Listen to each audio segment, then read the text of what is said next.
Hey guys, so I wanted to talk today about some more about the new series of from Star Trek Picard, and this coming from the point of view of a long-standing fan of Star Trek.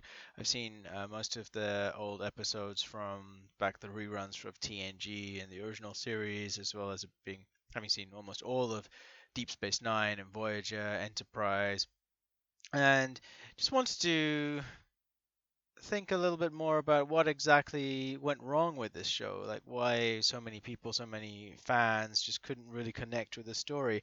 And obviously there's many factors to this. And overall, I think that, you can, if you're just sitting around and got nothing better to do and you kind of like Star Trek or science fiction, you could definitely just watch this, and it just helps to pass the time. I'm not going to say that it's terrible. It's not terrible, but it could have been so much better. I mean, it could have been, but I think just from the beginning itself, setting this setting up our hero in the story, the main character as Picard, you know, that itself was kind of a seems like a kind of a desperate move here. And let me just explain why. So usually in shows like this, anything with kind of a long history, if you want to bring something up to date, you generally don't make your main character someone from 20 or 30 years ago. You can obviously have them there. You can obviously have them as a senior admiral, especially like someone like Picard. You can have them as a senior figure within the lore, within the universe of Star Trek or Starfleet, but um, you don't want to make a story about him because it's kind of, I think that's the beginning of this thing. It's really kind of depressing. And when there was this handover from the original series crew to the next generation crew, there was a clear handoff. They signed off, and and then yes, Scotty and other characters appeared in the next generation shows, and similarly Picard appeared in Deep Space Nine, and I think some other characters appeared in Voyager sometimes, or they communicated anyway. I think that was a mistake. I think having, trying to bring Picard back in, and then it wasn't even that he was there for a little bit, and he gave some kind of guidance or tips, but he was the main character, and that's the name of this program, Star Trek Picard.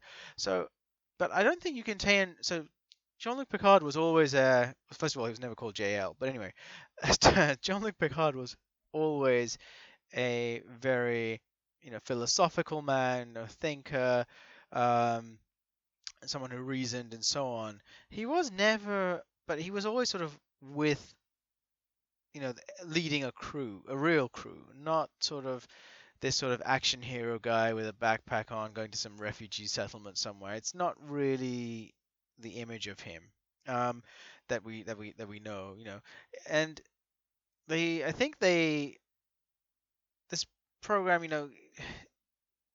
they added so much to Picard as well, and I'm not sure how someone who's new to the show would kind of relate to the events, the actual background to this, which is the destruction of Romulus, the loss of data, and then and then this new sort of additional stuff which they just kind of invented, which is the ban on robots and the um, refugee crisis from Romulus, and then Picard resigning and so on. But anyway, I think it's difficult to you know get attached to someone you know such an old character. He should be sort of an advisory father figure. He should be someone who's in Starfleet, doing something, sitting in the chair, uh, and not being yelled at by someone else.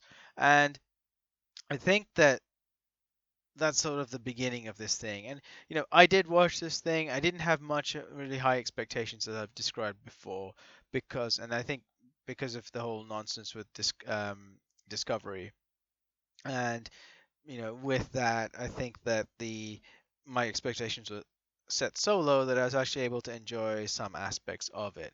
But um, a lot of these. the huge problem I think was having Picard as like as the main character. They should have done a better Star Trek series, something new, and he could have been in the side and say gives him advice or whatever. But I think obviously they wanted to draw on the name recognition and they wanted to bring in the old fans and maybe and then if they're going to do that, that's fine. But then it has to be Star Trek, and this certainly like really wasn't like Star Trek. There was none of the, the reason I found Star Trek interesting always was because of the futuristic stuff, the spaceships, the space battles, the new technology things, and then the discovering the new races and the interactions and some kind of narrative or whatever. And with Voyager and with against the Borg stuff, and then trying to get home, and then with Deep Space Nine, with the Dominion arc and everything, and the finding of they really were able to nicely bring together like the Odo and like his origin and this new bad guys and like I think they were able to, do those things very well.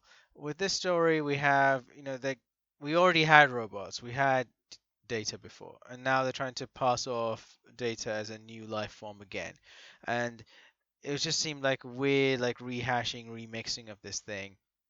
Um, the other thing, I think probably the other characters that we have here, the main characters. I mean, Soji was fine. I think. I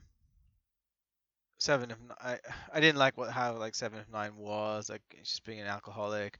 That captain guy with his like I mean, it's so confusing to me. Like I understand the whole thing about the holograms and so on, but for somebody else who's new to this or just not hasn't it's difficult to understand that they'll be so confused by who are all these versions of the same versions of the guy speaking different accents. Like, what is this? This would be sort of my reaction to it. And then we had the scientist doctor who woman. It just there's something wrong. None of the characters seem to be well formed here. And then the old characters who were well formed, like 7 of 9, they kind of messed around with too much. I think 7 of 9 was because her whole existence was within the collective stuff until she was freed. She continued to have a very kind of logical, kind of almost Vulcan-like sort of view on everything, and she was very didn't really have any filters or whatever, and she'd just say what she thought and so on. And now she turned in, basically given up and turned into some renegade cowboy alcoholic, and it's just really strange to see that character in that way. Then we have the Romulan guy, the martial art person, and as others have commented, what's the point of a sword in whichever century this is? Like, what is the point of that when they have, what's the point of a sword today? We have guns. So what's the point of a sword in the future when they have laser weapons and transporters? I mean, it's just doesn't make any sense. Um, the stuff with the Borg things and this whole like the Borg cube and stuff, like I don't understand. I mean, they could have used it more. They could have something. It just seemed everything seems sort of half formed here. It's like they just got some ideas. Let's do this. Let's have a Borg cube. Let's like have Picard coming back. Let's have him rescue someone. Let's find a planet somewhere. Let's have a super extra dimensional super alien race of robots, evolved robots or whatever. Um, it's just like so many things kind of just being forced together, and then we're having a little like a coat of Star Trek paint placed on top of it, and then released and said, "Here's Star Trek and here's Picard." And, so I feel like they shouldn't have done this project. I think they could have, we could have had. It would have been better actually if the show was 7 of 9 and we had 7 of 9's adventures. That would have been something new and a continuation of some. I don't know why we'd want to watch an old man running around. I think that it's he's completely out of character, and I mean largely out of character. And then